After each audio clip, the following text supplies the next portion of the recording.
لله رب العالمين والصلاة والسلام على سيد الأنبياء والمرسلين وعلى آله وأصحابه أجمعين أما بعد أعوذ بالله من الشيطان الرجيم بسم الله الرحمن الرحيم يا أيها الذين آمنوا كتب عليكم الصيام كما كتب على الذين من قبلكم لعلكم تتقون صدق الله العظيم وقال النبي صلى الله عليه وسلم الصوم لي وأنا أجزي به أو كما قال عليه الصلاة والسلام۔ معزز سامعین کرام اور عزیز ساتھیوں، مبارک ہو مسلمانوں کے پھر ماہ صیام آیا، مبارک ہو مسلمانوں کے پھر ماہ صیام آیا، خدا کی رحمت و بخشش کا دوبارہ قیام آیا۔ الہی ہم کو بھی رمضان کا، الہی ہم کو بھی رمضان کا تو قدرداں کر دے، تیرے دربار عالی سے بڑا اچھا انعام آیا۔ معزز سامعین کرام،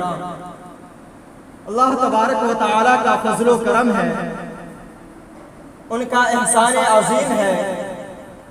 کہ انہوں نے ہم سب کو جمعہ کی مناسبت سے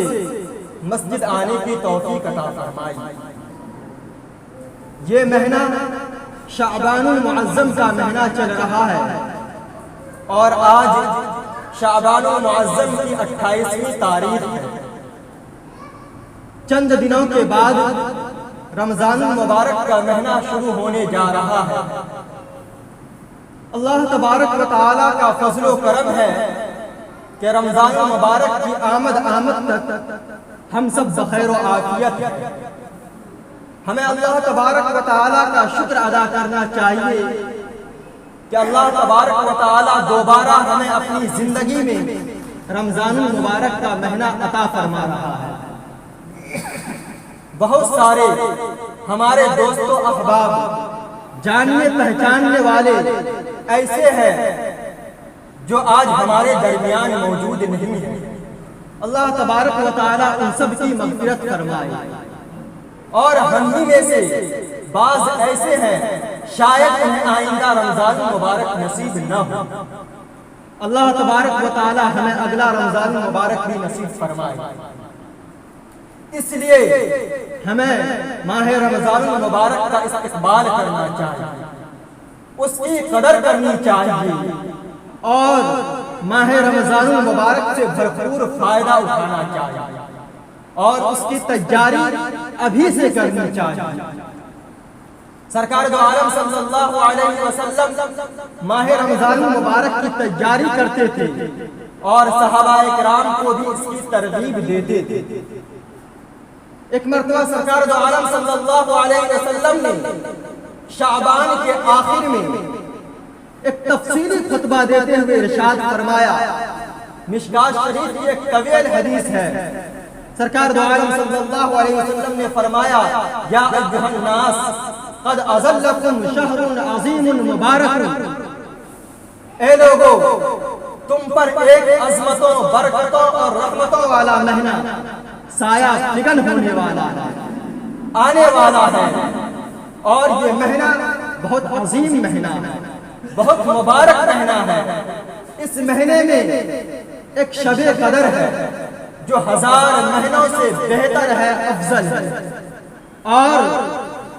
اللہ تبارک و تعالی نے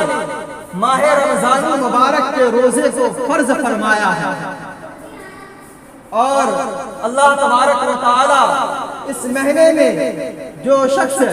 عبادت کرتا ہے تو اللہ تبارک و تعالی نوافل کا ثواب فرائض کے برابر کر دیتے ہیں، اور ہر فرض ادا کرنے پر 70 فرض ادا کرنے کا ثواب دیتے ہیں۔ آگے سرکار دو عالم صلی اللہ علیہ وسلم اپنا سلسلہ کلام جاری رکھتے ہوئے فرمایا، وَهُوَ شَهْرُ الصَّبْرِ وَالصَّبْرُ ثَوَابُهُ الْجَنَّةُ، کہ ماہ رمضان المبارک کا مہینہ صبر کا مہینہ ہے اور صبر کا بدلہ جنت ہے۔ کیونکہ اس مہینے میں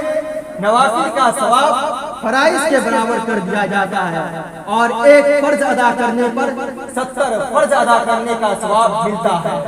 پھر سرکار دو عالم صلی اللہ علیہ وسلم نے فرمایا ماہ رمضان المبارک کا مہینہ مواسات غمخواری کا مہینہ ہے۔ اس مہینے میں لوگوں کا رزق بڑھا دیا جاتا ہے اور اللہ تبارک و تعالیٰ جو شخص اس مہینے میں کسی روزے دار کو افطار کراتا ہے تو روزے دار کے برابر اس کو ثواب ملتا ہے، مگر روزے دار سے کچھ کم نہیں کیا جاتا ہے۔ صحابہ کرام نے عرض کیا یا رسول اللہ، ہم میں سے ہر شخص تو اتنی وسعت نہیں رکھتا ہے کہ وہ روزے دار کو افطار کرائے۔ سرکار دو عالم صلی اللہ علیہ وسلم نے فرمایا پیٹ بھر کھلانے پر موقوف نہیں ہے، کوئی ایک گلاس پانی پلا دے، ایک کھجور سے افطار کرا دے، ایک گلاس لسی پلا دے، اس پر بھی اللہ تبارک و تعالیٰ مرحمت فرما دیتے ہیں، مگر روزے دار سے کچھ کم نہیں کیا جاتا ہے۔ پھر سرکار دو عالم صلی اللہ علیہ وسلم نے فرمایا کہ رمضان المبارک کا مہینہ ایسا مہینہ ہے جس کا پہلا عشرہ رحمت والا عشرہ ہے، اولہ رحمہ واوسطہ مغفرہ وآخرہ عتق من النار، کہ ماہ رمضان المبارک کا مہینہ ایسا مہینہ ہے جو بعض اللہ تعالیٰ کے ایسے نیک بندے ہیں جن کے لیے رمضان المبارک کی ابتدا ہی سے رحمت و بخشش کی بارش ہونے لگتی ہے۔ بعض جو معاصی کا ارتکاب کر چکے ہیں ان کی دوسرے عشرہ میں مغفرت کر دی جاتی ہے، اور بعض ایسے حضرات ہیں جو اپنے گناہ کے بدولت جہنم کے مستحق ہو چکے ہیں، اللہ تبارک و تعالیٰ کی رحمت جوش میں آتی ہے اور آخری عشرہ میں ان سب کی مغفرت کر دی جاتی ہے۔ مشکات شریف کی حدیث ہے، سرکار دو عالم صلی اللہ علیہ وسلم نے فرمایا، اور یہ حدیث ترمذی شریف میں بھی موجود ہے کہ اللہ تبارک و تعالیٰ اذا كان اول ليلة من شهر رمضان صفدت الشیاطین ومردت الجن، کہ جب رمضان مبارک کی پہلی رات آتی ہے تو اللہ تبارک و تعالیٰ تمام شیاطین اور شرکت جناتوں کو بیڑیوں میں جکر دیتے ہیں، اور اللہ تبارک و تعالیٰ پورے رمضان مبارک تک جنت کے دروازے کو کھول دیتے ہیں، اور پورے رمضان مبارک تک کوئی جنت کا دروازہ بند نہیں ہوتا ہے، اور دوسری طرف جہنم کے دروازے کو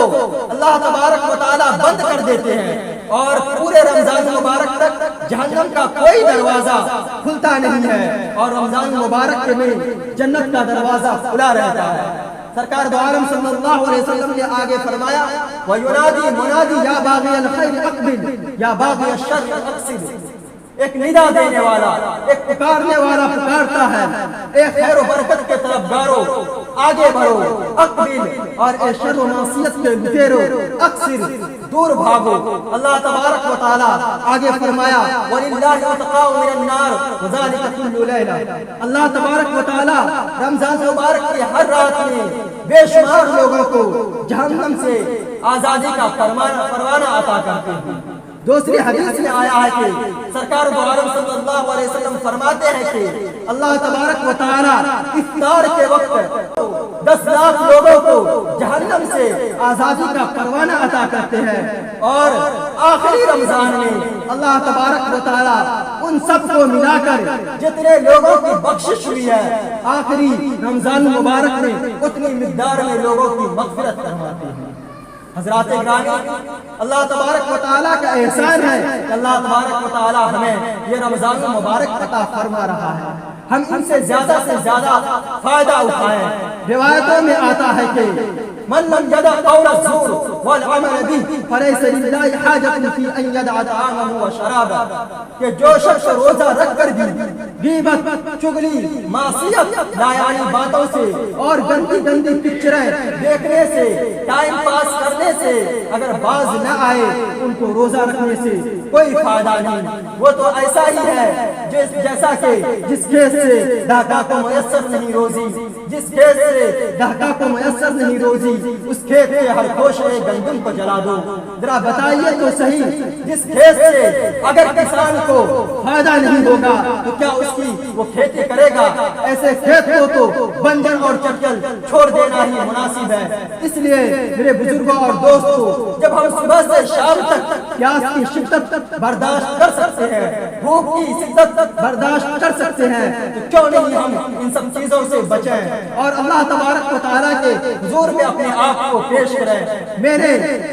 خطبہ میں ایک حدیث پڑھی تھی جس کا ترجمہ یہ ہے، الصوم لی وانا اجزی بی۔ یہ حدیث قدسی ہے۔ اللہ تبارک و تعالیٰ فرما رہے ہیں روزہ میرے لیے ہے اور اس کا بدلہ میں دوں گا۔ سوال یہ پیدا ہوتا ہے کہ تمام عبادات تو اللہ تبارک و تعالیٰ کے لیے ہے، زکوٰۃ اللہ تبارک و تعالیٰ کے لیے ہے، نفلی عبادات اللہ تبارک و تعالیٰ کے لیے ہے، الغرض جتنی بھی عبادات ہو سکتی ہیں سب اللہ تبارک و تعالیٰ کے لیے ہے۔ پھر الصوم لی، روزہ میرے لیے ہے، یہ فرمانے کا کیا مطلب ہے؟ محدثین اکرام نے لکھا ہے اس کا ایک مطلب تو یہ ہے کہ اللہ تبارک و تعالیٰ